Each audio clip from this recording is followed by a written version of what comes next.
Hello friends, good evening. मैं पुष्पेंद्र आप सभी का सिलेक्शन अड्डा क्लासेस में स्वागत करता हूँ। जैसा कि हम एनसीईआरटी 7th क्लास जियोग्राफी का स्टडी शुरू किए थे, उसी क्रम में अभी तक हमने 8 चैप्टर कंप्लीट कर लिए हैं। आज हमें जो चैप्टर करना है वो है 9th, और इसका टॉपिक है रेगिस्तान में जीवन। तो इसके पूर्व जो भी हमने चैप्टर किए हैं वो कहीं ना कहीं हमने स्थलाकृति, वहाँ की जलवायु और वहाँ की वनस्पति और साथ ही साथ वहाँ के जीवन के बारे में देखा। अब हमें देखना है कि रेगिस्तान में लोग कैसे जी रहे हैं या वहाँ के लोग कैसे हैं, और साथ ही साथ हमें ये भी समझना है कि रेगिस्तान के बनने की क्या परिस्थितियां हैं, रेगिस्तान किन स्थानों पर, पृथ्वी के किन किन किन स्थानों पर मिलते हैं, आखिरकार उनकी अवस्थिति उस स्थान पर क्यों है, और ये भी देखेंगे कि रेगिस्तान की वनस्पतियां क्या है, वन्य जीव क्या है, और साथ ही साथ वहाँ के लोगों का जीवन यापन कैसा है, या कैसे कैसे वो अपने जीवन को बिताते हैं, कौन कौन सी संसाधनों का उपयोग करते हुए। ठीक है, तो इस क्रम को अगर हमें समझना है तो इससे पहले हम ये समझ लेते हैं कि आखिरकार रेगिस्तान होता क्या है। तो रेगिस्तान के समझने का सीधा सा पर्पस ये होता है कि, या ऐसे समझ सकते हैं कि रेगिस्तान एक ऐसे क्षेत्र को कह सकते हैं जहां पर क्या है, बहुत ज्यादा शुष्कता हो। शुष्कता इस सेंस में भी हो सकता है कि वहां पर बहुत ज्यादा ठंड है और वर्षा की मात्रा बहुत कम है, तब भी वो क्या है, एक रेगिस्तान है। लेकिन वो किस रेगिस्तान के रूप में आएगा? ठंडे रेगिस्तान के रूप में आएगा। जहीं वहीं पर अगर हम ये बात करेंगे कि अगर वो शुष्क भी है साथ ही साथ बहुत गर्म भी है, तो ऐसा रेगिस्तान का जो पार्ट होगा वो कौन सा होगा? गर्म रेगिस्तान का पार्ट होगा। तो हम विश्व के कई सारे रेगिस्तानों को देख सकते हैं वर्ल्ड मैप में, और साथ ही साथ अगर हम ये बात करें कि विश्व में अगर रेगिस्तानों को अगर हम वर्गीकृत करते हैं तो दो हिस्सों में वर्गीकृत करते हैं। एक होता है गर्म रेगिस्तान और दूसरा होता है ठंडे रेगिस्तान। जैसे एग्जाम्पल का हो जिसको हमें समझना है वो क्या होगा, जैसे लद्दाख हो गया, और यहाँ पर एक एग्जाम्पल उदाहरण हो गया हमारा सहारा रेगिस्तान जो कि अफ्रीका में। तो वर्ल्ड के कई सारे जो हमारे रेगिस्तान है वो कई सारे हैं, ठंडे भी हैं और गर्म भी है। तो जैसे सहारा रेगिस्तान जो कि विश्व का सबसे बड़ा गर्म रेगिस्तान है, वो कौन सा है? सहारा रेगिस्तान, जो कि अफ्रीका में स्थित है। और इसके लगभग आसपास या इसके आसपास के जो देश हैं, लगभग पूरे अफ्रीका के कितने देश हैं? 11 देश इसके चारों तरफ स्थित है। नामीबिया जो कि एक क्या है? गर्म डेजर्ट है। कालाहारी ये भी एक क्या है? गर्म डेजर्ट है। ठीक है, वहीं पर साउथ हम अमेरिका में देखेंगे अटाकामा, जो क्या है? एक गर्म डेजर्ट है। आप यहाँ पर ऑस्ट्रेलिया में देख सकते हैं डेजर्ट। ठीक है, ऑस्ट्रेलियन डेजर्ट, इसमें कई सारे गैब, ठीक है, विक्टोरिया हो गया, ठीक है, सैंडी हो गया, ये कई सारे यहाँ पर है। ठीक है, सेंट्रल एशिया डेजर्ट हो गया, गोबी डेजर्ट जो कि चाइना और मंगोलिया में पड़ता है। ठीक है, टकला मकान जो कि चाइना में स्थित है। ठीक है, यहीं पर नॉर्थ अमेरिका में डेजर्ट ऑफ नॉर्थ अमेरिका भी है। ठीक है, तो इस प्रकार हम देख सकते हैं कि कहीं ना कहीं जो विश्व के जितने भी हमारे जो रेगिस्तान है वो महाद्वीपों के पश्चिमी तटीय क्षेत्रों में। आप अगर इनको ऑब्जर्व करेंगे तो आप देखेंगे कि ये मैक्सिमम किस सभी महाद्वीपों के पश्चिमी तटीय क्षेत्रों में। ठीक है, तो ये पश्चिमी तटीय क्षेत्र ये सभी हो गए। ठीक है, ये पश्चिमी तटीय क्षेत्र होगा। और जो पश्चिमी तटीय क्षेत्र में नहीं है तो वे कहाँ पर स्थित है? वो मैक्सिमम स्थित है कहाँ पर? ये कह सकते हैं कि वो स्थित है महाद्वीपों के मध्य भाग में अवस्थित है। तो अगर ये कहें कि महाद्वीपों के मध्य भाग में रेगिस्तान हो सकते हैं या पश्चिमी तटीय क्षेत्र में हो सकते हैं, और इसकी वजह क्या क्या हो सकती है कि इनकी अवस्थिति हमें पश्चिमी तटीय क्षेत्र में ही क्यों देखने को मिलती है? तो इसका रीजन ऐसे समझ सकते हैं कि रेगिस्तान के निर्माणकारी जो कारक होते हैं, अगर उनको समझना चाहें तो इनमें ये हो सकता है तापमान ठंड भी हो सकता है और गर्म भी हो सकता है, निम्न आर्द्रता और साथ ही साथ उच्च तापमान व निम्न तापमान, दोनों ही स्थितियां हो सकती है। निम्न तापमान और साथ ही साथ निम्न आर्द्रता होगी तो वह कौन सा? कोल्ड डेजर्ट बनेगा, ठंडा रेगिस्तान बनेगा। वहीं पर उच्च तापमान और निम्न आर्द्रता होगी तो वहां पर गर्म रेगिस्तान बनेंगे। आप यहाँ पर देख सकते हैं महाद्वीपों के पश्चिमी तटीय क्षेत्र में ये क्या है? अवस्थित है, और इनकी अवस्थिति लगभग कितनी है? 15 डिग्री से लेकर 30 डिग्री नॉर्थ एंड साउथ अक्षांश में ये देखने को मिलते हैं। महासागरीय ठंडी जलधाराओं का भी प्रभाव देखा जाता है कि महासागरों के जो तटीय क्षेत्र हैं, पश्चिमी तटीय क्षेत्र है, वहां पर क्या होता है? ठंडी महासागरीय धाराएं वहां पे महाद्वीपों के पश्चिमी तटीय क्षेत्र में डेजर्ट्स का या कहे रेगिस्तान बनाने में निर्माणकारी है। जैसे यहाँ पर हमें कौन सी जलधारा मिल जाएगी? ठीक है, यहाँ पर कौन सी है? यहाँ पर सभी जगह क्या है? ठंडी जलधारा है, आपको इनको देखना है। ठीक है, यहाँ पर कौन सी? कैलिफोर्निया हो गई, यहाँ पर कैनेरी हो गई, ठीक है, ये कई सारी ठंडी जलधाराएं हैं, ठीक है। यहाँ पर एक सोमालिया डेजर्ट है, यहाँ पर सोमालियन ठंडी जलधारा मिल जाती है, ठीक है। तो इस तरह जैसे यहाँ पर अग्लुहाश होती है, तो ऐसी कई सारी जो है मिल जाती है, ठीक है। तो आप इनको देख सकते हैं कि आखिरकार रेगिस्तानों के निर्माणकारी कारकों में महासागरीय ठंडी जलधाराओं का भी योगदान, और इससे भी ज्यादा इंपॉर्टेंट कौन सा कारक है, वह उच्च वायु दाब क्षेत्र, ठीक है। उच्च वायु दाब क्षेत्र का मतलब क्या है, वहां पर वायु क्या हो रही है, वायुमंडल से नीचे की तरफ उतर रही है। आप इसको ऐसे समझ सकते हैं कि जब हमने पिछले चैप्टरों में पढ़ा है, जब वायु पेटियां पढ़ी थी कि पृथ्वी की जो प्रमुख वायु पेटियां हैं, तो आप ये देखेंगे कि ये हो गया हमारा 0 डिग्री इक्वेटर, ठीक है। यहाँ पे क्या है, लो प्रेशर है, क्योंकि यहाँ पे क्या है, बहुत ज्यादा तापमान रहता है, इसलिए सीधे सीधे वायु क्या होती है, गर्म होकर संवहनी वायु के रूप में ऊपर की तरफ उठ जाती है, ठीक है। यहाँ पर देखेंगे 30.5 या 30 डिग्री मान ले, ठीक है, अप्रोक्सीमेट 30 डिग्री मान ले या 23 डिग्री मान ले, ठीक है, नॉर्थ एंड 23.5 डिग्री साउथ। तो यहाँ पर क्या होती है, जो यहाँ की वायु संवहनी वायु ऊपर उठती है, तो यहाँ पर जो वायु यहाँ ऊपर उठ रही होती है, तो आगे जाके क्या करते हैं, इस वाले अक्षांश पर जाके क्या होते हैं, जो नीचे की तरफ अवरोहित होती है, क्या है, नीचे वायु उतरती है, ठीक है। जब वायु नीचे उतरेगी तो वहां पर कैसा दाब बनेगा, उच्च वायु दाब बनेगा, ठीक है। तो आपको जो अभी बताया है कि जो महासागरों में, महाद्वीपों में रेगिस्तानों का निर्माण है या कहें उनकी अवस्थिति है, तो अप्रोक्सीमेटली ये हमें 15 से 30 डिग्री अक्षांश के बीच ही देखने को मिलते हैं मैक्सिमम, जितने भी गर्म रेगिस्तान। और ठंडे रेगिस्तानों की बात करें तो वो हाई प्रेशर, जो कि आर्कटिक, यहाँ पर हाई प्रेशर बनता है आर्कटिक का और अंटार्कटिक का, ठीक है। तो यहाँ पर भी हमें क्या देखने को मिलती है, ठंडे मरुस्थल देखने को मिलते हैं, ठीक है। तो यहाँ पर भी क्या बनेगा, हाई प्रेशर जनरेट होगा, और यहाँ पर भी हाई प्रेशर जनरेट होगा। एक यहाँ पर बेल्ट आती है जो कि यहाँ पर लो प्रेशर जनरेट करती है, ठीक है। क्या होती है, यहाँ पर वताग्र की स्थिति बनती है, ठंड गर्म दोनों तरफ की उच्च वायु दाब की पेटियां, उससे क्या होती है, ठंडी और गर्म हवाएं आती है, और यहाँ से क्या होती है, एक वताग्र बनाते हुए ऊपर की तरफ उठ जाती है, तो यहाँ पर लो प्रेशर बनता है। तो आप ये देख सकते हैं 15 से 30 डिग्री के बीच क्या होते हैं, महासागरों का, महाद्वीपों में क्या होता है, रेगिस्तानों का निर्माण होता है। तो इस प्रकार आप समझ सकते हैं कि आखिरकार कौन कौन से कारक निर्माणकारी कारक के रूप में देख सकते हैं कि रेगिस्तान के निर्माणकारी कारक कौन कौन से हैं। तो उच्च वायु दाब क्षेत्र, जो कि कहाँ निर्मित होगा, वायु के नीचे उतरना, या कहें जहां पर वायु नीचे उतर रही होगी, लगभग 30 डिग्री या 23.5 डिग्री नॉर्थ एंड साउथ में देखने को मिलता है। स्थलाकृतिक कारक कैसे निर्भर होते हैं, जब हम स्थलाकृतिक कारक की बात करते हैं कि स्थलाकृतिक कारक कैसे निर्भर करेंगे कि वहां पर क्या हो, रेगिस्तान का निर्माण हो, तो आप ये देखेंगे कि जैसे ये पहाड़ी क्षेत्र है, ठीक है, तो यहाँ पर क्या होती है, जैसे वायु यहाँ से प्रवाहित हो रही है, जो कि जलवाष्प ग्रहण किए हुए हैं, तो यहाँ पर क्या करेगी, इसके तट के सहारे वायु ऊपर उठेगी और इस क्षेत्र में क्या करेगी, बारिश करेगी। लेकिन इसके जो पिछला पीछे वाला हिस्सा है, ये क्या हो जाएगा, वृष्टि छाया क्षेत्र में आ जाएगा, ठीक है। ये कैसा आ जाएगा, वृष्टि छाया क्षेत्र में आ जाएगा। और वृष्टि छाया क्षेत्र में आने की वजह से क्या होगा, यहाँ पर निम्न आर्द्रता की स्थिति बनेगी, ठीक है, निम्न आर्द्रता। और जब निम्न आर्द्रता होगी तो वहां पर कैसी अवस्थितियां बन जाएंगी, जो कारक हो जाएंगे वो किसको प्रभावित करने लगे, मरुस्थल के प्रेरित करने लगेंगे कि वहां पर मरुस्थली स्थितियां निर्मित कर देंगे, ठीक है। तो कौन कौन से कारक हो गए, रेगिस्तानी निर्माणकारी कारक तो जो हमें आगे भी पढ़ना है, लेकिन आपको ये क्या कर दिया है, एक डिक्टेट कर दिया, क्या थोड़ा सा दिमाग में डाल दिया कि आगे जब जाएंगे तो ये चीजें आसानी से आप कनेक्ट कर सकें। तापमान एवं निम्न आर्द्रता, महाद्वीप के पश्चिमी तटीय क्षेत्र में हमें मैक्सिमम जितने भी विश्व के मरुस्थल हमें पश्चिमी तटीय क्षेत्रों या महाद्वीप के मध्य भाग में देखने को मिलते हैं। पश्चिमी तटीय क्षेत्र भी कह सकते हैं और मध्य भाग भी कह सकते हैं, ठीक है।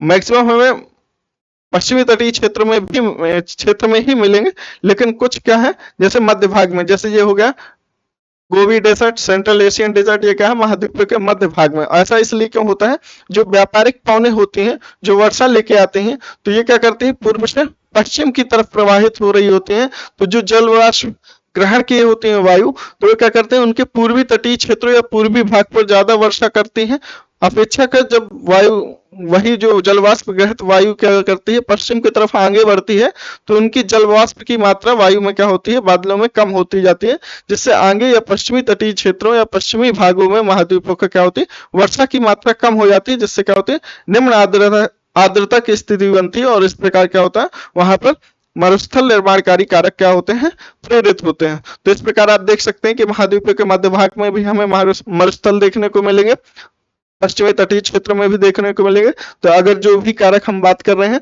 तो प्रैक्टिकली क्या है प्रूव्ड है। तो आप देख सकते हैं तापमान निम्न आर्द्रता महाद्वीप के पश्चिमी तटीय क्षेत्र या कहें कुछ भागों में जैसे गोबी या सेंट्रल एशियन जो डेजर्ट है वो कहाँ है महाद्वीप के मध्य भाग में अवस्थित है। महासागरीय ठंडी जलधाराओं का प्रभाव देखा जाता है। तो क्या करते हैं जब ठंडी जलधाराएं आ जाएंगी तो वहां पर जो निम्न दाब होगा वो किस में परिवर्तित हो जाएगा उच्च दाब में बन जाएगा। और वायु का जो प्रवाह होता है हमेशा कैसा होता है उच्च दाब से निम्न दाब की तरफ होता है। ठीक है, जब आप देखते हैं वायु का प्रवाह कहां से होगा उच्च दाब से निम्न दाब की तरफ, और जब ठंडी जलधाराएं वहां पर आएंगी जैसे आप यहाँ पर देख लीजिए, जैसे एक दो यहाँ पर आप देखेंगे अग्लुहाश क्या होती है एक ठंडी जलधारा होती है। ठीक है, या तो कह दे यहाँ पर कैनरी ठंडी जलधारा होती है। जब यहाँ पर ठंडी जलधारा आएगी तो यहाँ पर कैसा बन जाएगा हाई प्रेशर बन जाएगा। ठीक है, इसके दूसरे क्षेत्र में क्या होगा गर्म लो प्रेशर बनेगा। ठीक है, यहाँ कहीं लो प्रेशर बनेगा तो वायु कैसे चलेगी हाई प्रेशर से लो प्रेशर की तरफ चलेगी, तो वर्षा करने की क्षमता कहाँ होगी यहाँ पर वर्षण की क्षमता कम हो जाएगी, और अगले क्षेत्र जहाँ पर लो प्रेशर क्रिएट होगा तो वहां पर क्या होगा वर्षण की मात्रा बढ़ जाएगी। तो इस प्रकार देख सकते हैं कि कहीं ना कहीं महासागरीय जो ठंडी जलधाराएं होती हैं वो भी रेगिस्तानी निर्माणकारी कारकों को प्रेरित करते हैं।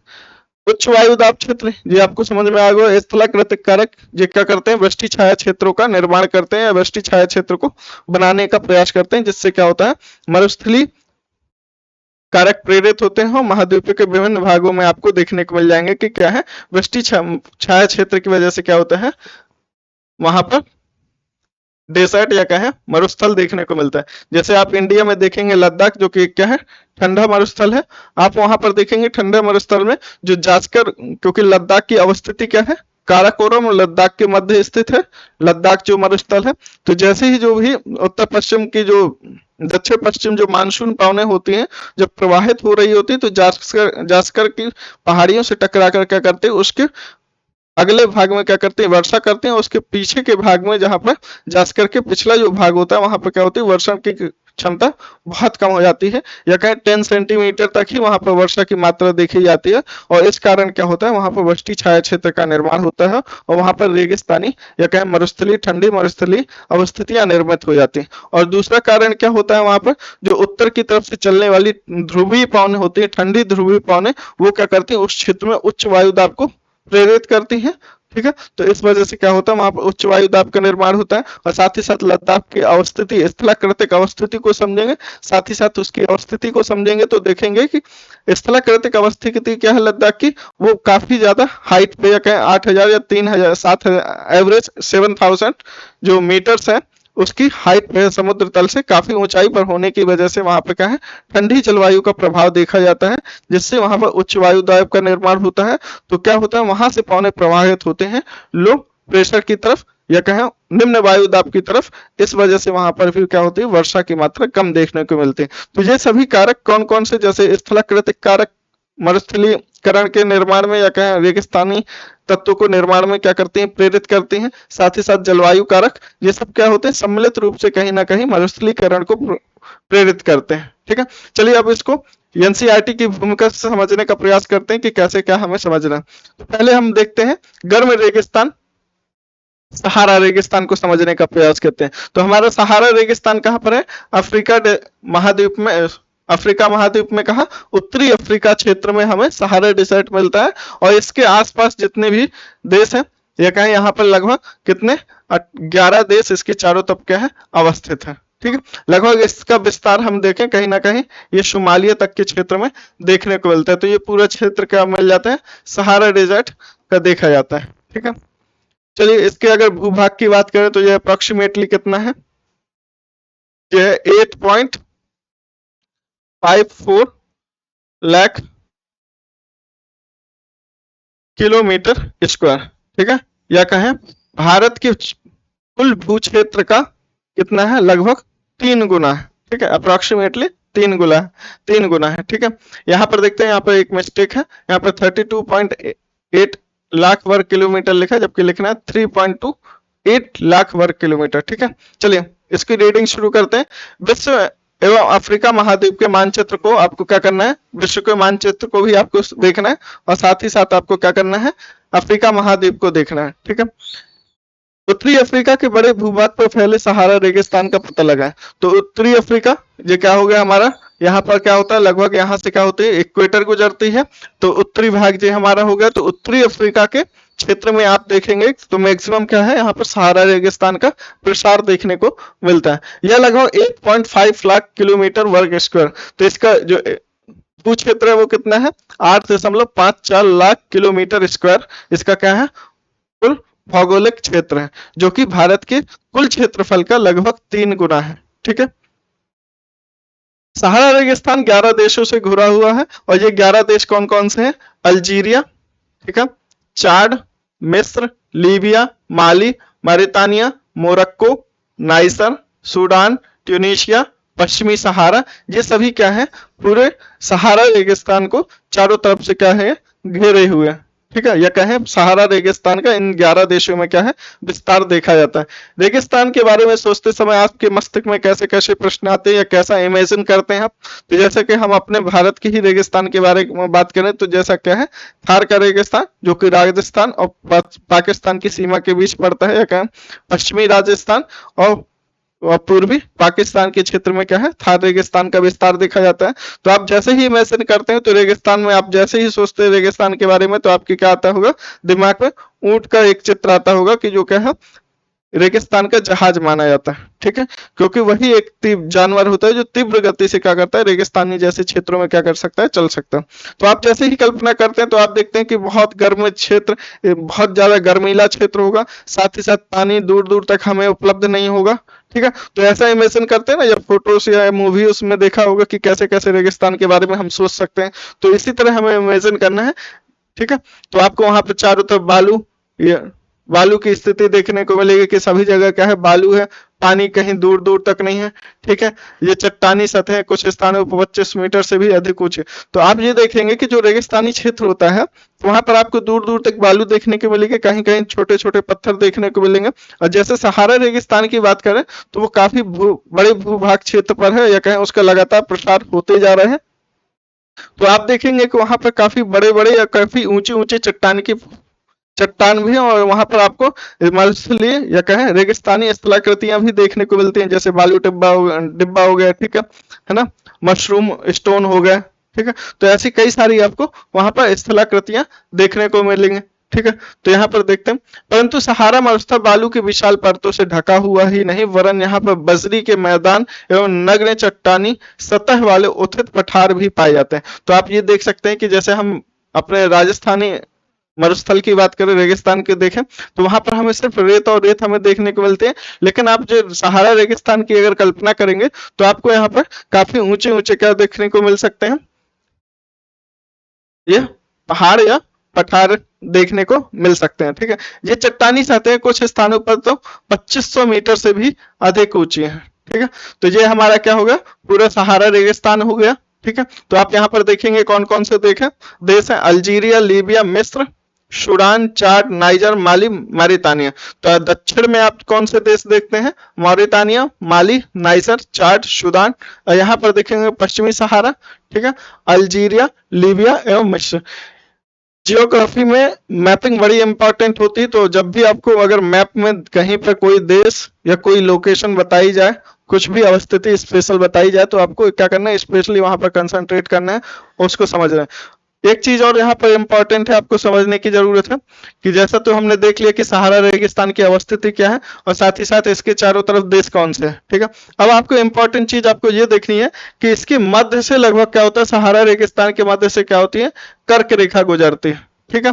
तो कर्क रेखा क्या करती है, यहाँ पर गुजरती है। अभी हमने इसके पहले क्या बताया है कि जो मरुस्थल है उनका विस्तार हमें लगभग 15 डिग्री नॉर्थ से लेकर 15 डिग्री नॉर्थ एंड साउथ से लेकर 30 डिग्री नॉर्थ एंड साउथ के बीच देखने को मिलता है। तो आप यहाँ पर देख सकते हैं कि जो सहारा रेगिस्तान है ये कहीं ना कहीं 15 डिग्री नॉर्थ से लेकर 30 डिग्री नॉर्थ के बीच अवस्थित है। ठीक है, तो ये इंपॉर्टेंट है। कई बार वनडे एग्जाम में ये पूछ लिया जा सकता है कि क्या कर्क रेखा सहारा रेगिस्तान को 2 बराबर भागों में बांटती है, तो हाँ या कहेंगे वहां से गुजरती है, तो आपको ये कहना है कि यस, सहारा रेगिस्तान से क्या करती है, कर्क रेखा निकलती है। ठीक है, जो कि विषुवत रेखा होती है वो क्या करती है, अफ्रीका को 2 बराबर भागों में बांटती है, या कहें ऊपर के उत्तरी अफ्रीका को 2 करती है। ठीक है, और यहाँ से क्या होती है, मकर रेखा गुजरती है। एक अफ्रीका ही ऐसा कॉन्टिनेंट है जहां से प्रमुख 3 अक्षांशीय रेखाएं क्या करती हैं, गुजरती हैं, कर्क रेखा, मकर रेखा और विषुवत रेखा।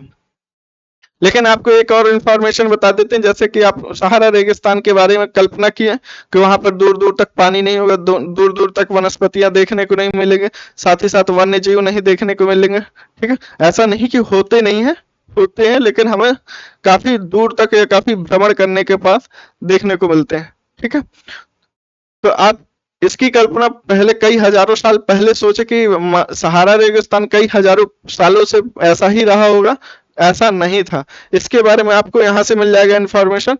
आपको यह जानकर आश्चर्य होगा कि आज का सहारा रेगिस्तान एक समय में पूर्णतः हरा भरा मैदान था। जैसा कि आज के मैदानी क्षेत्र होते हैं, जैसे सदाबहार वन ना होके या कहीं पर्णपाती वन क्षेत्र जो होते हैं, वैसा क्या था, ये भी पहले पूरा हरा भरा मैदान था।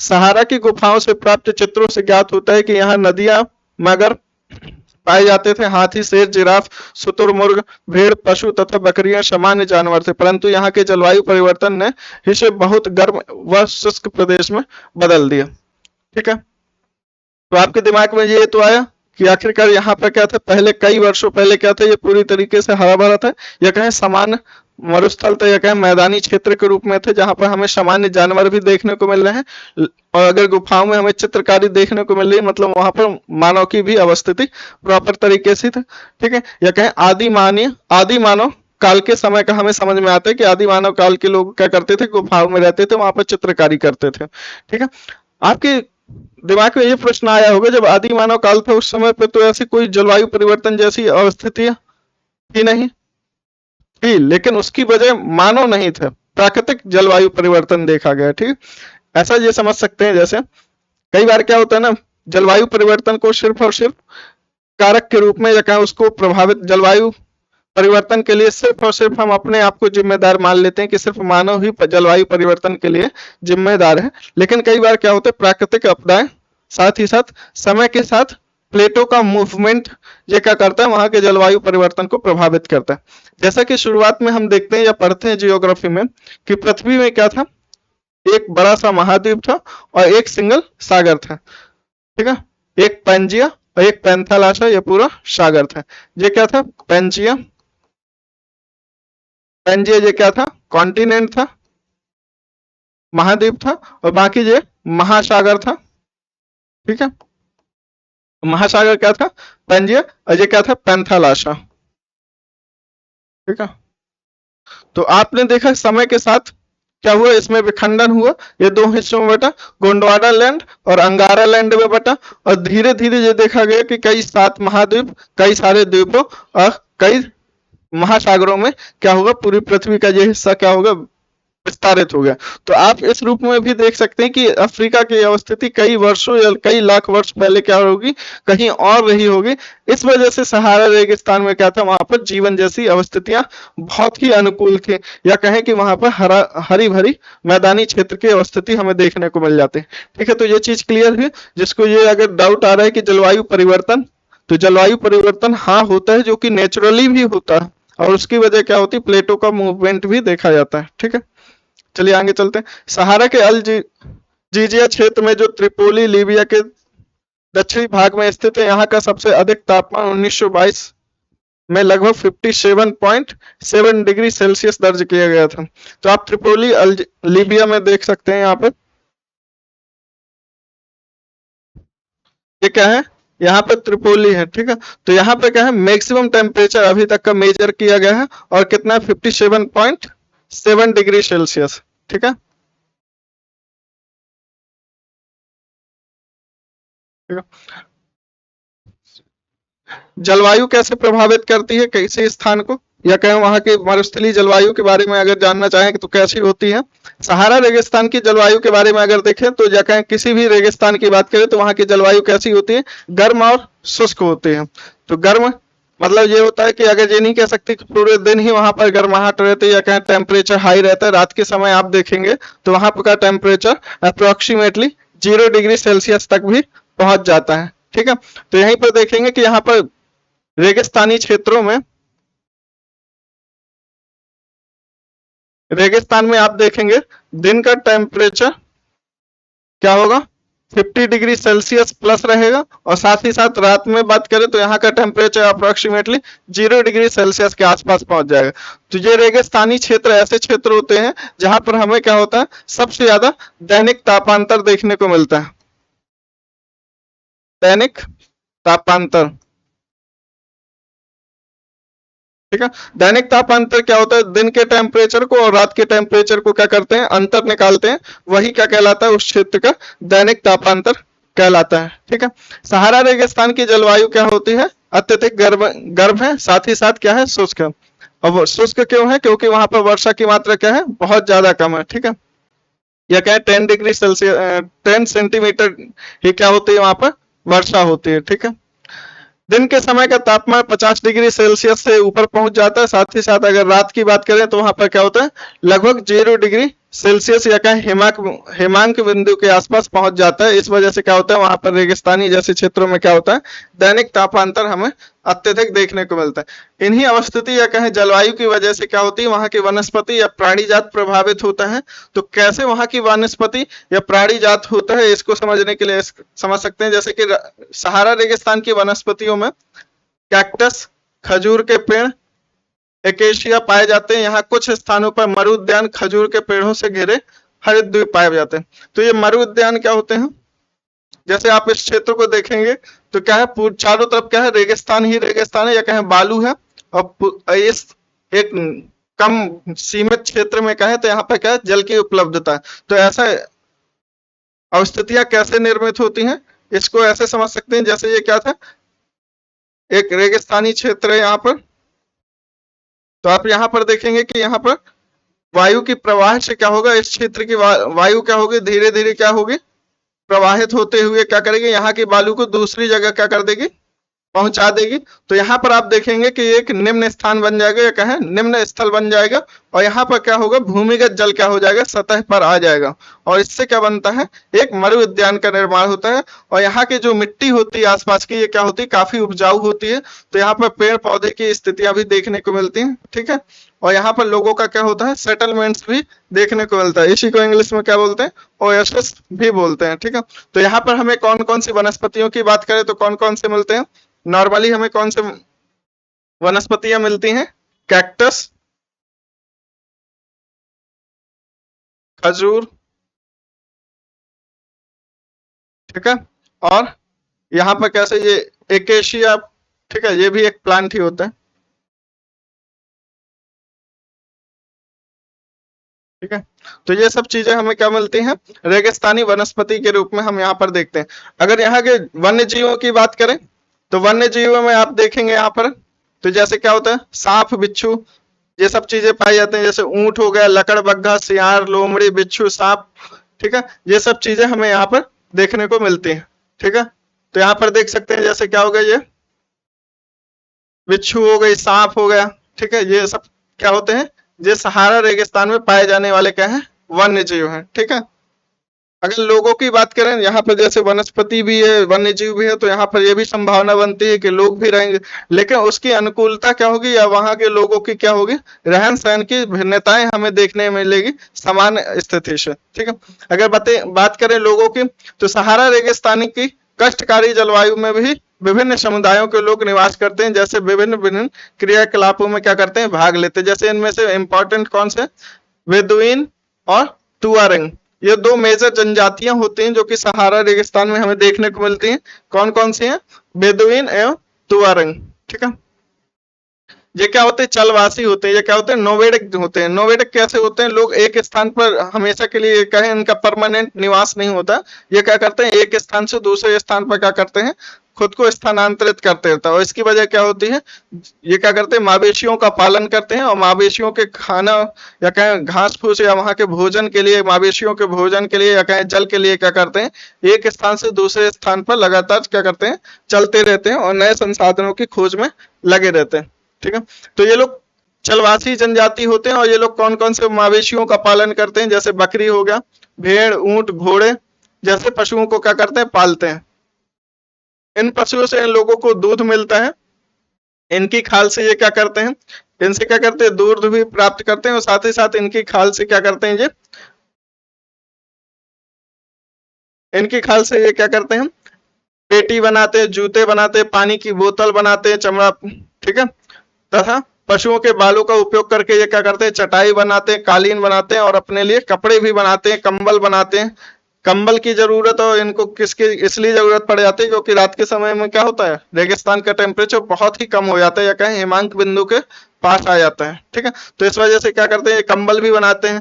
और यहाँ पर क्या होती है, धूल भरी आंधियां एवं गर्म वायु से चलने बचने के लिए ये लोग क्या करते हैं, भारी वस्त्र पहनते हैं। ठीक है, तो ये लोग क्या करते हैं, चलवासी होते हैं, ये मवेशियों का पालन करते हैं, उसी से क्या करते हैं, ये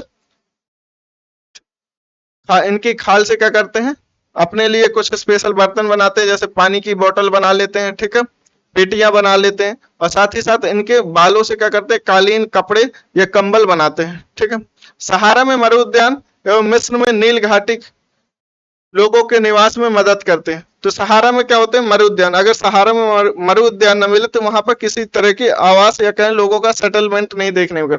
यही मरु उद्यान क्या होता है, लोगों के वहां के आवास के लिए क्या होता है, रिस्पॉन्सिबल होता है। यहाँ पर लोग क्या करते हैं, आसपास क्या करते हैं, एक दो घर भी बना लेते हैं और यहीं पर क्या करते हैं, जल के संसाधन होते हैं और इस वजह से यहाँ पर थोड़ी से कृषि कार्य भी कर लेते हैं ये। ठीक है, तो एक प्रकार से क्या हो गया, मरु उद्यान। और मिस्र जैसे देश में क्या होता है, नील नदी घाटी के क्षेत्र में क्या करते हैं, लोग निवास करते हैं। यहाँ जल की उपलब्धता होने से खजूर के पेड़ उगते हैं। यहाँ चावल, गेहूं, जौ एवं सेम जैसी फसलें भी उगाई जाती है। मिस्र में उगाई जाने वाली कपास पूरे विश्व में प्रसिद्ध है। तेल की खोज संपूर्ण विश्व में अत्यधिक मांग। अब देखेंगे जैसा कि ये क्या हो गया, बेसिक चीजें होंगे कि वहां के वनस्पति से लोग कैसे प्रभावित हो रहे हैं या कहें वहां की स्थलाकृति से लोग कैसे प्रभावित हो रहे हैं, वहां के स्थलाकृतिक अवस्थियां, जलवायु क्या कर रही है लोगों को, साथ ही साथ वहां की वनस्पति को प्रभावित कर रही है। अब आप देखेंगे कि वहां पर मिलने वाला संसाधन जैसे तेल संसाधन है, जो कि पूरे विश्व में अत्यधिक मांग की वजह से लोग क्या कर रहे हैं, वहां पर आ रहे हैं या कहें बड़ी बड़ी कंपनियां आ रही हैं, वहां पर क्या कर रहे हैं, माइनिंग कर रहे हैं। और इस वजह से लोग क्या कर रहे हैं, जो बेशक उनका काम होता था या कहें घुमंतु लोग होते थे, चलवासी होते थे, अब वो दूसरी जगह क्या कर रहे हैं, अपने रोजगार के अवसर देख रहे हैं। और इस वजह से क्या हो रहा है, वहां के सामाजिक स्थितियां डिफरेंट देखी जा रही हैं या सामाजिक स्थितियों में परिवर्तन देखा जा रहा है। तेल की खोज संपूर्ण विश्व में अत्यधिक मांग वाले इस उत्पाद का अल्जीरिया, तो तेल हमें क्या अफ्रीका में सबसे ज्यादा देखने को मिलता है, अल्जीरिया, लीबिया, मिस्र में होने के कारण सहारा रेगिस्तान में तेजी से जीवन में परिवर्तन देखा जा रहा है या कहें समाजीकरण में परिवर्तन देखा जा रहा है। इस क्षेत्र में क्या कर रहे हैं लोग, खनिजों में लोहा, फास्फोरस एवं मैग्नीज की या कहें यूरेनियम की भी उपलब्धता होने की वजह से यहाँ पर बड़ी बड़ी कंपनियां आ रही हैं और साथ ही साथ माइनिंग जैसे कार्य कर रहे हैं और जिस वजह से यहाँ के लोगों का क्या कर रहे हैं, नए अवसर उपलब्ध करा रहे हैं। और नए अवसर मिलने से यहाँ के समाजीकरण या कहें यहाँ के समाज के जीवन में क्या आ रहा है, परिवर्तन आ रहा है। सहारा की सांस्कृतिक जीवन शैली में भी परिवर्तन देखा जा रहा है। यहाँ आज मस्जिदों से ऊंचे ऊंचे बड़ी बड़ी बिल्डिंगें बन रही हैं, साथ ही साथ ऊंटों के प्राचीन मार्ग के स्थान पर अब क्या कर रहे हैं, सुपर मार्ग का निर्माण हो रहा है। नमक के व्यापार में ऊंटों के स्थान पर ट्रक का इस्तेमाल किया जा रहा है।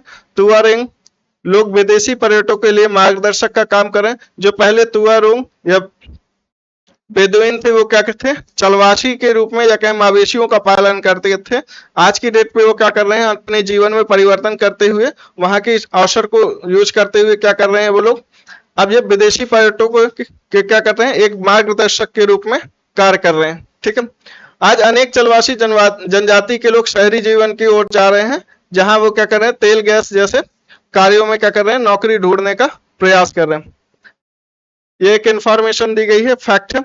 जब रेत को पवन उड़ा ले जाती है तो वहां पर गर्त बन जाता है। जैसा कि ये मध्य मरु उद्यान का बनने का या ओएसिस बनने का क्या कारण होता है? तो जो तेज गर्म हवाएं होती हैं वो क्या करते हैं, एक स्थान के बालू को या वहां की मिट्टी को क्या करते हैं, उड़ा के ले जाती हैं और दूसरी जगह पर स्थापित करते हैं। और इस वजह से क्या होता है, वहां पर मरु उद्यान का निर्माण होता है। ये क्षेत्र उपजाऊ होते हैं, लोग इनके आसपास निवास करते हैं एवं खजूर के पेड़ तथा अन्य फसलें उगाते हैं। कभी कभी यह मरु उद्यान असामान्य रूप से बड़ा भी हो सकता है। मोरक्को में टैफी टैफिलालेट मरुद्यान ऐसा ही विशाल मरुद्यान है जो कि विश्व का सबसे बड़ा मरुद्यान है, जो कि अप्रोक्सीमेटली कितना है, 13,000 वर्ग किलोमीटर का क्षेत्रफल घेरे हुए। अभी तक हमने क्या पढ़ा, गर्म रेगिस्तान का बारे में पढ़ा, और गर्म रेगिस्तान में हमने देखा कि वहां पर क्या है, अति अत्यधिक गर्म है, साथ ही साथ अत्यधिक शुष्कता देखी जा रही है, और वहां पर टेम्परेचर दिन के समय 50 डिग्री सेल्सियस से लेकर रात में 0 डिग्री सेल्सियस हो जा रहा है। और इस वजह से क्या हो रहा है, वहां की जलवायु स्थितियां क्या हो रही है, बाकी जगह से क्या होती है, बाकी डिफरेंट होती है, इसलिए वहां से पर क्या होता है, वनस्पतिक और साथ ही साथ वन्य जीव स्थितियों में भी परिवर्तन देखने को मिल रहा है, क्योंकि वहां की वनस्पति और लोग क्या होते हैं, सीधे सीधे वहां की जलवायु से प्रभावित होते हैं, या कहें स्थलाकृति से प्रभावित होते हैं। ठीक है, अगर लोगों की बात करें तो यहाँ पर दो हमें मेजर क्या होते हैं, जनजातियां देखने को मिल रही हैं। ठीक है, तुआरेंग और, ठीक है, कौन कौन सी दो जनजातियां देखने में, बेदुइन और तुअरंग, जो कि क्या है, घुमंतु हैं, या कहें मवेशियों का पालन करते हैं और उसी से अपना जीवन यापन करते हैं। लेकिन आज की डेट पे क्या हो रहा है, अल्जीरिया, मोरक्को या कहें लीबिया जैसे देशों में क्या हो रहा है, तेल की खोज की वजह से लोग क्या कर रहे हैं, बड़े बड़े इन्वेस्टमेंट आ रही है, बड़ी बड़ी कंपनियां आ रही हैं, जिससे क्या हो रहा है, वहां पर इन अवसरों पर या कहें नए कार्य के अवसर उपलब्ध होने की वजह से क्या हो रहा है, उनके सांस्कृतिक जीवन शैली में भी परिवर्तन देखा जा रहा है। ठीक है, चलिए आगे चल। अब हमें पढ़ना है ठंडा रेगिस्तान। जैसा कि अभी हमने पढ़ा, गर्म रेगिस्तान की अवस्थितियां क्या बन रही थी, ये 15 डिग्री से लेकर 30 डिग्री नॉर्थ एंड साउथ में हमें देखने को मिल रहे थे। अगर हम बात करें ये ठंडे रेगिस्तानों की बात करें, तो इनकी अवस्थितियां क्या है, ये लगभग 30 डिग्री अक्षांश के ऊपर या कहें आर्कटिक क्षेत्र या अंटार्कटिक क्षेत्र में देखने को मिलता है। लेकिन अगर ये कहीं ऐसे क्षेत्र पर है जहां पर क्या है, हाई एल्टीट्यूड, तो वहां पर भी क्या हो रहा है, हमें रेगिस्तानी जैसी अवस्थितियां देखने को मिल रही। जैसे बात करें भारत की, तो भारत में क्या है, लद्दाख की ऊंचाई काफी ज्यादा होने की वजह से क्या हो रहा है, यहाँ पर ठंडे रेगिस्तान की अवस्थिति बनती है, और हमें यहाँ पर क्या पढ़ना है, लद्दाख के बारे में ही समझना है। ठीक है, तो लद्दाख क्या है, एक ठंडे मरुस्थल के रूप में देखा जाता है। ठीक है, तो इसकी अवस्थिति क्या है, ठंड लद्दाख की, तो आप यहाँ पर मैप में देखिए, तो ये क्या हो गया, हमारा लद्दाख है। ठीक है, ठीक है, ये क्या है, हमारा पूरा लद्दाख। अब तो यूनियन टेरिटरी, पहले क्या था, एक स्टेट था, अब क्या बन गया, एक केंद्र शासित प्रदेश। आप ये देख सकते हैं, क्या है, पूरा लद्दाख का। यहाँ पर क्या होता है, काराकोरम रेंज जा रही है, और नीचे क्या है, यहाँ पर जास्कर रेंज है। तो इसमें देखेंगे कि लद्दाख की अवस्थिति कहां पर है, काराकोरम रेंज और जास्कर रेंज के मध्य में है। तो इस वजह से क्या हो रहा है, यहाँ पर क्या है, अत्यधिक ऊंचाई और साथ ही साथ दो पहाड़ी क्षेत्रों के बीच में होने की वजह से क्या हो रहा है, वृष्टि छाया क्षेत्र का निर्माण होता है, जिसमें अत्यधिक ठंड और साथ ही साथ अत्यधिक शुष्कता देखी जाती है। चलिए इसको आगे पढ़ लेते हैं। जम्मू एवं कश्मीर के पूर्व में बृहद हिमालय में स्थित लद्दाख एवं ठंडा रेगिस्तान है। इसके उत्तर में काराकोरम पर्वत श्रेणियां, साथ ही साथ दक्षिण में जास्कर पर्वत स्थित है। लद्दाख से होकर अनेक नदियां बहती हैं, जिसमें सिंधु नदी प्रमुख है। और यहाँ पर आप ये देखेंगे क्या है, लद्दाख से श्योक नदी भी क्या कर रही है, प्रवाहित हो रही है, और ये क्या हो गई, सिंधु नदी क्या कर रही है, प्रवाहित कर रही है। ठीक है, और ये क्षेत्र क्या है, लद्दाख का रेगिस्तानी क्षेत्र है, या कहें शुष्क रेगिस्तानी क्षेत्र है। ठीक है, एक हिमाद्री कौन सी बताई गई, गैग्री हिमानी या ग्लेशियर है। लद्दाख की ऊंचाई कारगिल में लगभग 3000 किलोमीटर, सॉरी 3000 मीटर है। ये क्या हो, ये क्या है, कारगिल क्षेत्र हो गया, जिसकी ऊंचाई लगभग कितनी है, 3000 मीटर है। और साथ ही साथ अगर बात करें यहाँ पर काराकोरम की, तो ये कितनी है, अप्रोक्सीमेटली 8000 मीटर।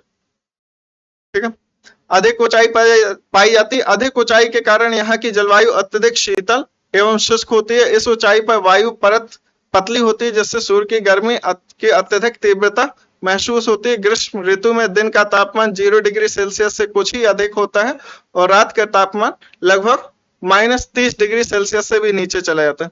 तो आप इसको यहाँ पर ऐसे समझ लीजिए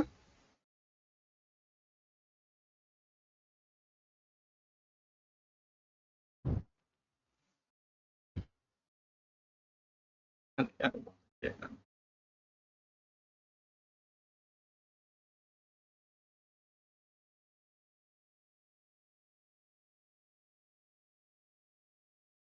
लद्दाख की अवस्थिति क्या है, यहाँ पर क्या हो जाता है, हमारा पूरा लद्दाख एरिया हो जाता है। तो इसकी लैटिट्यूड देखेंगे तो यहाँ पर लगभग 68 डिग्री नॉर्थ आ जाता है, ठीक है। तो इसकी अवस्थिति देखेंगे तो अप्रोक्सीमेटली ये कितना है, 65 से लेकर 65 डिग्री नॉर्थ से लेकर 68 डिग्री नॉर्थ के बीच इसका विस्तार देखा जाता है, या 60 डिग्री नॉर्थ ले सकते हैं। तो इसके बीच अवस्थिति है। तो आप देखेंगे कि जब सूर्य की किरणें क्या होती हैं, लंबवत न होकर तिरछी पड़ती हैं, तो इस वजह से क्या होता है, यहाँ पर टेम्परेचर तो बढ़ता है, लेकिन क्या होता है, यहाँ पर एक तो हिमाद्री का क्षेत्र होने या कहें ग्लेशियर होने की वजह से क्या होता है, उनका व्हाइट कलर होने की वजह से पूर्ण परिवर्तन देखा जाता है। और साथ ही साथ ये देखते हैं कि अधिक ऊंचाई की वजह से यहाँ पर वायुमंडल कैसा होता है, विरल वायुमंडल या कहें निम्न परत का वायुमंडल होता है। तो इस वजह से क्या होता है, टोटल परिवर्तन देखा जाता है, या कहें यहाँ पर दीर्घ दीर्घ तरंगे जो होती हैं उनका कम विकिरण देखा जाता है। इस वजह से टेम्परेचर यहाँ पर कैसा होता है, लो होता है या कहें कम होता है। तो मैक्सिमम टेम्परेचर यहाँ पर ग्रीष्म ऋतु में कितना पहुंच पाता है,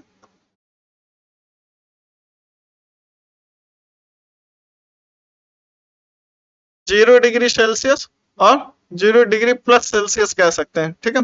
वहीं पर ठंडियों में या कहें शीत ऋतु में यहाँ का टेम्परेचर अप्रोक्सीमेटली -30 डिग्री सेल्सियस और -40 डिग्री सेल्सियस के आसपास पहुंच जाता है। तो यह कह सकते हैं कि यहाँ पर वर्ष भर हमें क्या देखने को मिलता है, ग्लेशियर में या बर्फबारी देखने को मिलती है, या पूरा हिमाच्छादित क्षेत्र देखने को मिलता है। इस वजह से यहाँ पर अत्यधिक ठंड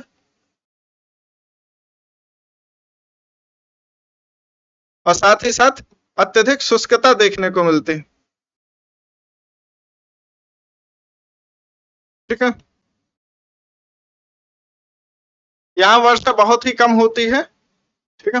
और एक तो इसका प्रभाव होता है कि यहाँ पर जास्कर श्रेणी होती है। तो जब भी दक्षिण पश्चिम मानसून यहाँ से ऊपर की तरफ नॉर्थ इंडिया की तरफ जाता है, तो जास्कर के यहाँ पर गिर प्रदेश क्षेत्र में क्या करता है, बारिश होती है, लेकिन जास्कर के उत्तरी क्षेत्र में या कहें पीछे वाले क्षेत्र में क्या नहीं होती, वर्षा नहीं हो पाती। इस वजह से यहाँ पर वृष्टि छाया क्षेत्र का निर्माण होता है और निम्न आर्द्रता की स्थिति देखने को मिलती है। और यहाँ पर वार्षिक वर्षा अप्रोक्सीमेटली वर्ष भर में कितनी 10 डिग्री सेल्सियस से 10 डिग्री सेंटीमीटर ही देखने को मिलता है। यह क्षेत्र बर्फीली हवाओं एवं तेज जलाने वाले सूर्य का ताप अनुभव करता है। अब यहाँ पर ये कॉन्फ्लिक्ट की स्थिति है, जैसे ये आप देखेंगे कि यहाँ तो ठंडी हवाएं चल रही हैं, जो कि उत्तरी जो ठंडी ध्रुवीय पवनें होती हैं, और साथ ही साथ यहाँ पर देखेंगे सूर्य का ताप अनुभव कैसा करता है। आप यहाँ पर देखेंगे कि सूर्य का ताप क्या होता है, डायरेक्टली पड़ता है, लेकिन क्या होता है यहाँ पर विकिरण कम हो पाता है, या कहें जो परावर्तन की स्थिति होती है, टोटल परावर्तन देखने को मिलता है। इस वजह से इस क्षेत्र का ज्यादा तापमान नहीं बढ़ पाता, ठीक है। यह जानकर आपका आश्चर्य होगा कि यदि आप सूर्य की धूप में इस तरह बैठे हो कि आपके पैर छाया में हो, तो आप एक ही साथ क्या करेंगे, ऊष्माघात एवं तुषारघात से ग्रसित हो जाएंगे। तो वही कह रहे हैं कि ग्रीष्म ऋतु में क्या होता है, यहाँ पर सूर्य की किरणें क्या होती है, काफी तेज होती हैं, लेकिन वहीं पर क्या होता है, उत्तरी जो ठंडी पवनें होती हैं उनका प्रभाव देखा जाता है। इस वजह से हमें यहाँ पर टेम्परेचर में ज्यादा वृद्धि नहीं देखने को मिलती, ठीक है। अगर यहाँ पर वनस्पति जात या प्राणी जात की बात करें, तो यहाँ पर उच्च शुष्कता के कारण वनस्पति क्या होती है, विरल होती है, या कहें हमें यहाँ पर काई जैसी या मोस्क देखने को मिलता है। यहाँ जानवरों के चरने के लिए कहीं कहीं पर ही हमें क्या मिलती है, छोटी छोटी घास या झाड़ियां मिलती है। घाटी में सरपत, जिसको ये प्लांट होता है, पेड़ होता है, विलो एवं पॉल्पर के उपवन देखने को मिल सकते हैं। ग्रीष्म ऋतु में सेब, खुबानी एवं अखरोट जैसे पेड़ पल्लवित होते हैं। लद्दाख में पक्षियों की विभिन्न प्रजातियां भी हमें देखने को मिलती हैं। और कौन कौन सी होती हैं, जैसे रॉबिन होगा, रेडस्टॉर्ट, तिब्बती स्नोकॉक, रैवन, हुफ यहाँ पाए जाते हैं, जो कि पक्षी कैटेगरी में आते हैं। इनमें से कुछ प्रवासी पक्षी हैं। लद्दाख के पशुओं में जंगली बकरी, जंगली भेड़, याक, विशेष प्रकार के कुत्ते आदि पाए जाते हैं। अब आप यहाँ की जलवायु को देख चुके हैं कि यहाँ पर वर्षा की बहुत निम्न स्थिति है, साथ ही साथ टेम्परेचर बहुत ज्यादा है, तो यहाँ पर आपको कृषि कार्य जैसे नहीं देखने को मिलेगा। तो इस वजह से यहाँ के लोग कैसे डिपेंड हो गए, यहाँ के लोग मवेशी कैटेगरी के होंगे, या कहें वहां पर मवेशियों का पालन करेंगे और उन्हीं पर क्या करेंगे, अपना जीवन यापन, या कहें उन्हीं के उत्पादों पर निर्भर होंगे। ठीक है। इन पशुओं को दूध, मांस एवं खाल प्राप्त करने के लिए पाला जाता है। याक के दूध का उपयोग पनीर एवं मक्खन बनाने के लिए किया जाता है, और साथ ही साथ याक का उपयोग यहाँ पर परिवहन के साधन के रूप में भी किया जाता है। ठीक है। भेड़ एवं बकरी के बालों का उपयोग ऊनी वस्त्र बनाने के लिए किया जाता है। यहाँ पर एक फैक्ट है, जो कि एक चीरू है, या कहें इसी को कहते हैं तिब्बती एंटेलोप कहते हैं, और इसमें यह एक विशेषता होती है कि इसका जो ऊन होता है, या कहें इसके बाल होते हैं, इसको शाहतूश बोलते हैं, जो कि काफी हल्के और काफी गर्माहट वाले होते हैं। ठीक है। लोग, अगर लद्दाख के लोगों की बात की जाए तो ये लोग कैसे होते हैं, या कहें इनका जीवन यापन कैसा होता है। ठीक है। तो यहाँ के अधिकांश लोग कैसे मुस्लिम हैं, या कहें बौद्ध हैं।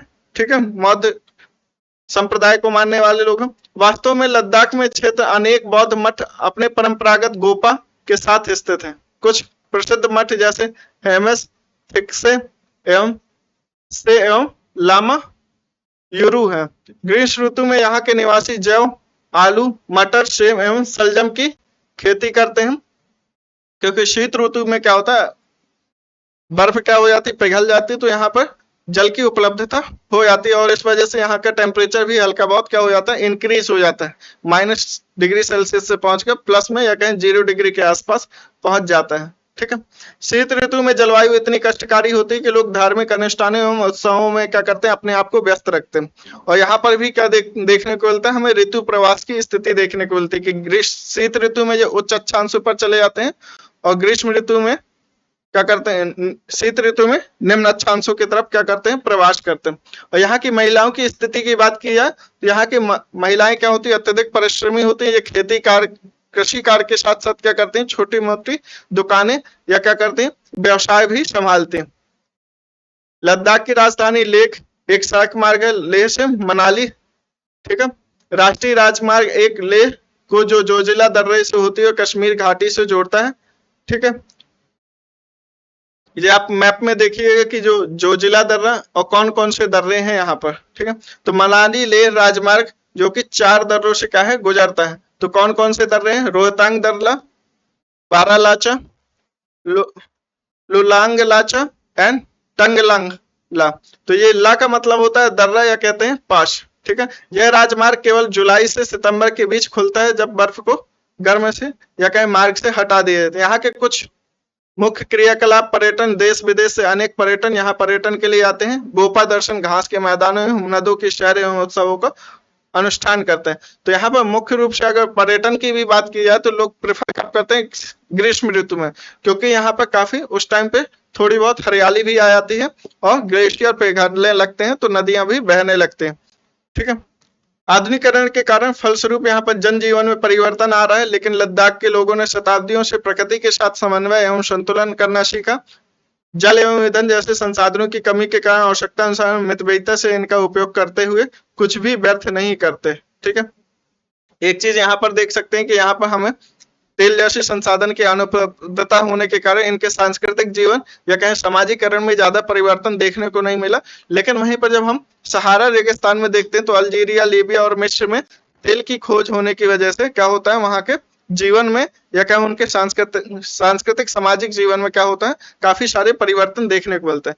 तो इस प्रकार कहीं ना कहीं वहां की जो इकोनॉमिक स्थितियां निर्मित डिफरेंट होती हैं, जलवायु परिवर्तित होती है, स्थलाकृतिक स्थितियां अलग होती हैं, तो वहां के लोग, वहां के जीवन यापन की स्थितियां क्या होती हैं, डिफरेंट हो जाती हैं।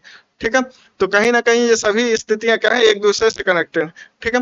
तो ये चैप्टर अब यहाँ पर खत्म हो जाता है। आपको क्या करना है, इसके लिए पूरे क्वेश्चन आंसर है लास्ट के, ये कर लेना है। ठीक है। Thank you, have a nice day.